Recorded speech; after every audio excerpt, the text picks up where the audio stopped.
paz do Senhor para todos. A nossa lição de hoje é a lição de número 10 do segundo trimestre do ano de 2025, que tem por título A Promessa do Espírito.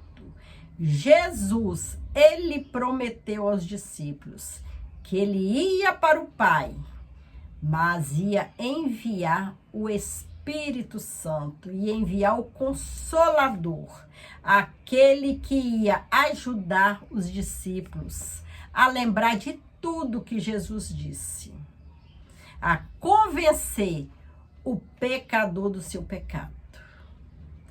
Jesus prometeu e enviou o Consolador, que é o Espírito Santo. E hoje ele habita em nós. Ele habita em nós, está morando em nós. Porque nós o conhecemos, porque somos filhos de Deus, somos servos de Deus. E Jesus prometeu e ele cumpriu. Ele enviou-nos o Consolador e o Espírito Santo. É aquele que nos consola, é aquele que nos ajuda nos momentos difíceis. O texto áureo que se encontra em João 20, 22 nos diz: E havendo dito isso, assoprou sobre eles e disse-lhes: Recebei o Espírito Santo. A verdade prática: a promessa do Pai não se restringe a um grupo particular ou a um período específico, mas inclui todos aqueles que se arrependem e creem no Evangelho. Jesus, ele prometeu para todos que se arrependerem, para todos aqueles que creem no Evangelho, que aceita seguir a ele, que aceita Jesus como Salvador, que crê nele. Essa promessa é para todos que creem, que servem ao Senhor. O Espírito Santo, ele se faz morada em nós. Ele mora em nós. Ele não nos deixa só. É ele que nos ajuda nos momentos mais tristes. Nos ajuda nas lutas, a vencer o mal. Nos ajuda a lembrar de tudo que o Senhor Jesus disse. Quando às vezes a fé está meio enfraquecida, ele nos ajuda. Promessa de Jesus, ele cumpriu. Jesus enviará o Consolador. Quando o Consolador chegar, convencerá o mundo do pecado, da justiça e do juízo. Nós, como servos de Deus, nós pregamos a palavra do Senhor, ensinamos, mas aquele que convence o homem do pecado é somente o Espírito Santo.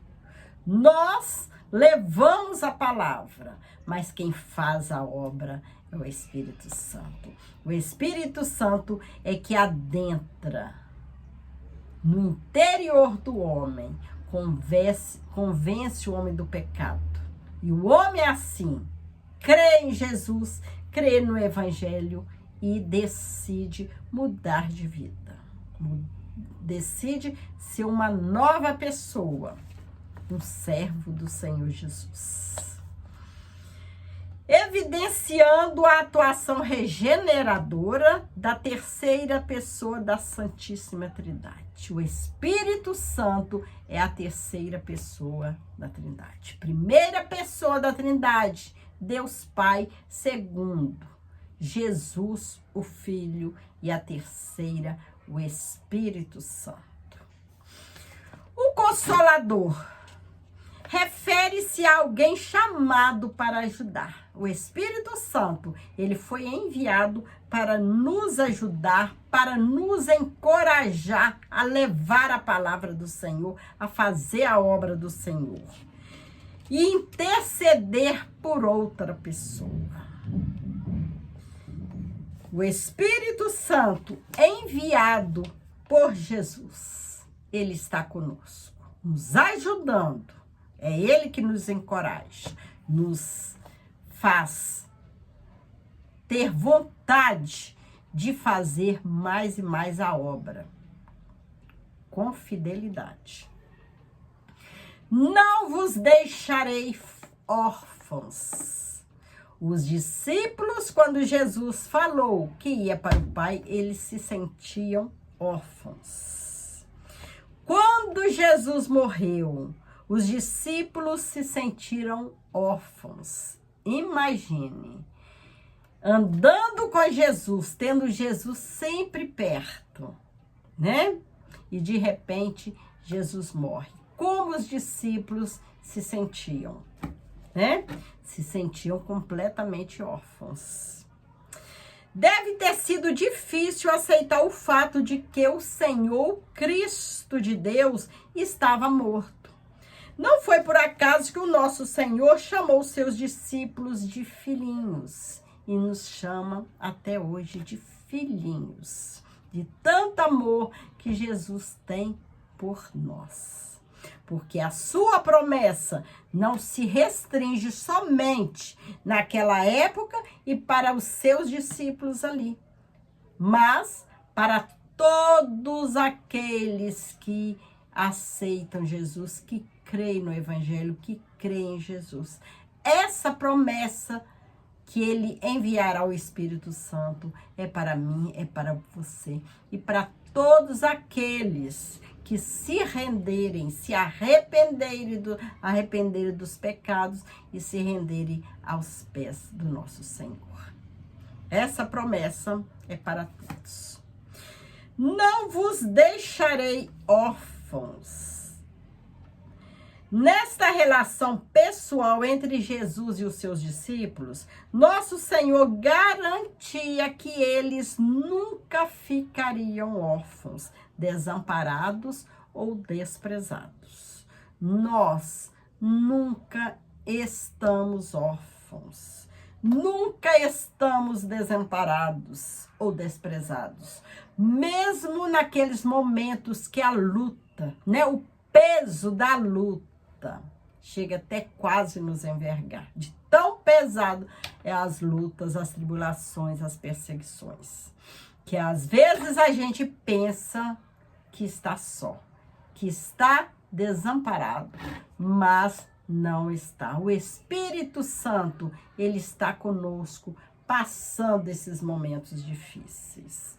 Quando muitas vezes a gente não aguenta mais andar, é o Senhor que vem e nos carrega nos braços. Jesus, ele jamais nos deixará órfãos. Jamais. Porque ele tem grande amor, grande misericórdia por nós que somos filhos, chamados de filhinhos. O Espírito habita os discípulos. Nós somos discípulos de Jesus, nós somos seguidores de Jesus. É crucial considerarmos o contexto que envolve os versículos 21 e 22 do capítulo 20 de João. Nessa ocasião, o nosso Senhor apareceu ressuscitado e glorificado. A passagem bíblica onde se encontram os versículos 21 e 22 começa no versículo 19, João 20, versículo 19 ao 21. Assim, o cenário em que Jesus se apresenta ressuscitado, com o corpo glorificado, remete tanto ao contexto anterior, que é o capítulo 20, versículo de 1 ao 20, como ao imediato capítulo 20, versículo 23 ao 31. De João, capítulo 20, versículo 22. O sentido de assoprou sobre eles o Espírito. O capítulo 20 do Evangelho de João contém um versículo que gera diversas interpretações teológicas divergentes. No entanto, a Bíblia de Estudo Pentecostal oferece uma observação significativa sobre a interpretação do versículo. Ela esclarece que a palavra grega traduzida como assoprar é implosão, a qual também aparece na versão grega da Bíblia. A Septuaginta, em Gênesis 2:7, significando fôlego de vida. É utilizada em Ezequiel 37:9, no contexto de assoprar sobre os mortos para que vivam. Portanto, a expressão presente em João 20:22 sugere que o Espírito foi assoprado para trazer nova vida, indicando uma perspectiva de regeneração dos discípulos como uma obra do Espírito ocorrida antes do dia de Pentecostes. Em João 20:22, também se lê: recebei o Espírito Santo. Essa expressão surge como consequência direta da menção a assoprou sobre eles, indicando que o Espírito Santo habitou os discípulos e naquele momento específico. A partir desse ponto, os discípulos tornaram-se nova criação, completamente regenerados e sendo governados, habitados e vivificados pelo Espírito Santo. Posteriormente, o que ocorreu em Pentecostes seria uma segunda obra distinta e capacitadora do Espírito para os discípulos pregarem o Evangelho, começando em Jerusalém até aos confins da terra. É o Espírito Santo, é ele que dá força, ajuda, dá coragem, encoraja os discípulos, os crentes, os servos, os filhos de Deus a prosseguir, a pregar o Evangelho, é falar de Jesus, é falar do céu, falar que Jesus é maravilhoso, que Jesus salva, que Jesus liberta, Jesus quebra todas as correntes que aprisiona o homem no pecado e leva o homem ao céu. É o Espírito Santo que convence o homem que está ouvindo a palavra do Senhor, a mensagem do Senhor. É o Espírito Santo que o convence do pecado. Nós levamos a palavra, falamos que Jesus é maravilhoso, que Jesus liberta, que Jesus salva, que Jesus leva para o céu. O homem, o pecador, ele ouve, mas quem convence ele do pecado é somente o Espírito Santo. É por isso que o crente precisa estar cheio do Espírito Santo, buscando a presença do Espírito Santo, estando cheio do poder de Deus, para que Deus usa ele como instrumento nas suas mãos.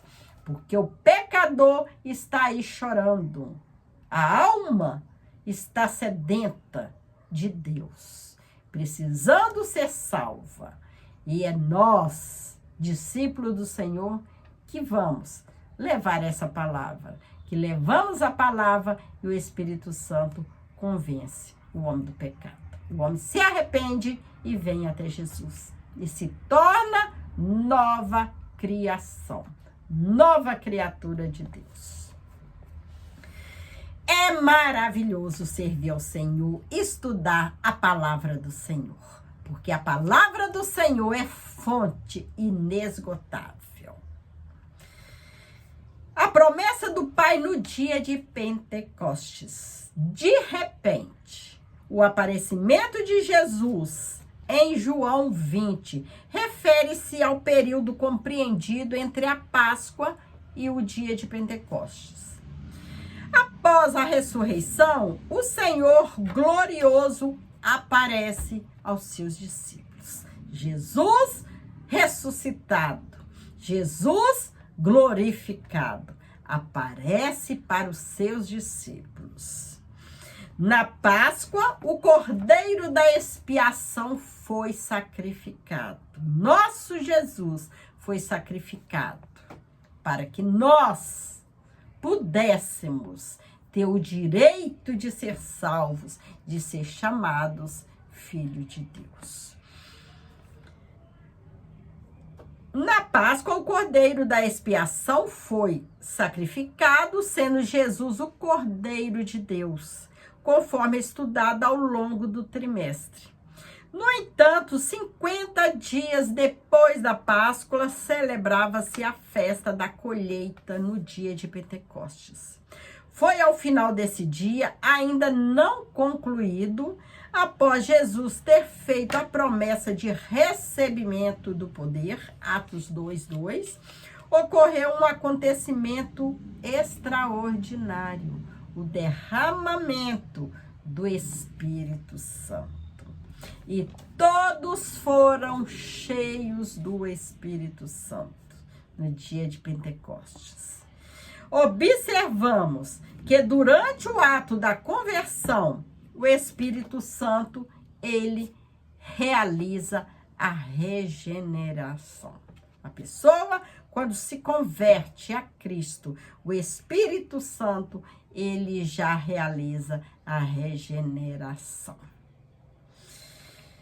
Contudo, desde que se dá essa obra regeneradora do Espírito, é necessário que os salvos sejam cheios do Espírito, revestidos de poder para testemunho do Evangelho. Assim sendo, especialmente no livro dos Atos dos Apóstolos, os teólogos associam ser cheio do Espírito Santo ao batismo no Espírito Santo.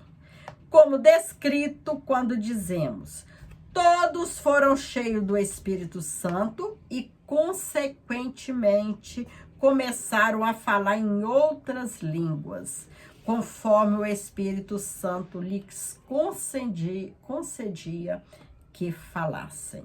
Atos 2:4. Línguas dos anjos, línguas celestiais. E começaram a falar em outras línguas.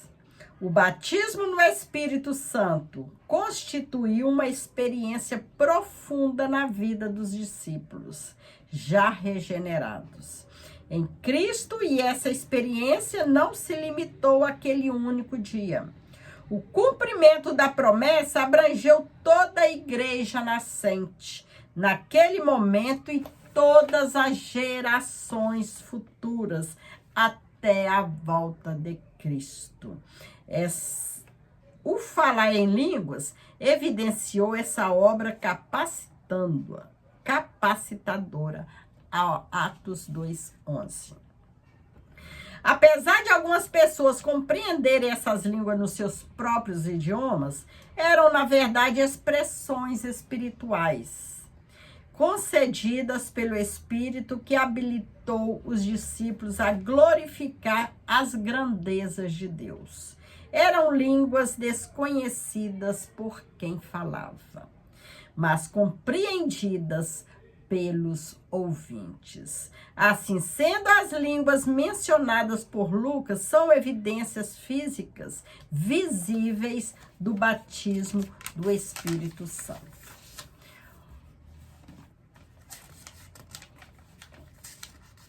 O batismo no Espírito Santo evidencia, primeiro, o falar em línguas. Quando a pessoa está sendo batizada no Espírito Santo, ela fala em outras línguas, línguas celestiais. Chegamos à conclusão da lição de hoje. A promessa do Pai tem a ver com a regeneração do pecado e com a capacitação do salvo para testemunhar do Senhor Jesus em todos os lugares. O Espírito Santo, ele capacita a pessoa a falar de Jesus, a falar da salvação, a falar que o nosso Jesus, ele sara, ele cura, ele liberta e ele salva e leva o homem ao céu. Essa promessa perpassa toda a Bíblia, se manifesta completamente em Pentecostes e está presente até hoje para todos os que se arrependerem e crerem no Evangelho. Essa promessa de Jesus, ela é para os dias atuais. Ela não se limita apenas aos discípulos do passado, aquela época no passado. Não. Mas a todos os que forem aceitando Jesus como Salvador, se rendendo a Jesus. Essa promessa é válida para todos, em todos os tempos, até a volta do Senhor Jesus. A promessa do Pai pode se manifestar na vida do pecador, regenerando-o, na vida do salvo, batizando-o e no Espírito Santo. E essa promessa do Senhor continua até a volta do Senhor. O Espírito Santo, ele regenera o pecador. Ele convence o pecador daquela vida suja, imunda, que não condiz com os ensinamentos bíblicos que ele está vivendo. E batiza com o Espírito Santo aquele que já aceitou Jesus, que já é salvo.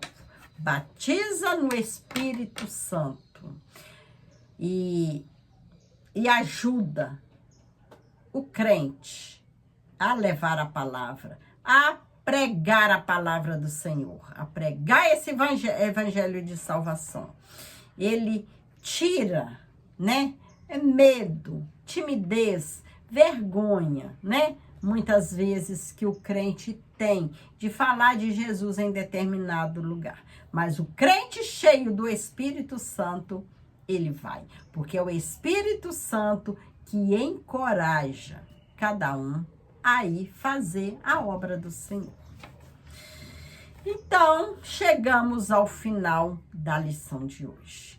Que o Senhor possa continuar te abençoando, abençoando a sua família. Se você ainda não é batizado com o Espírito Santo, continue buscando em oração, em jejum, continua buscando, porque essa promessa é para mim, é para você, é para todos aqueles que querem Jesus como Salvador. Fique na paz, fique com o Senhor Jesus, que Deus te abençoe poderosamente, você e toda a sua família. Fique com Jesus. Amém.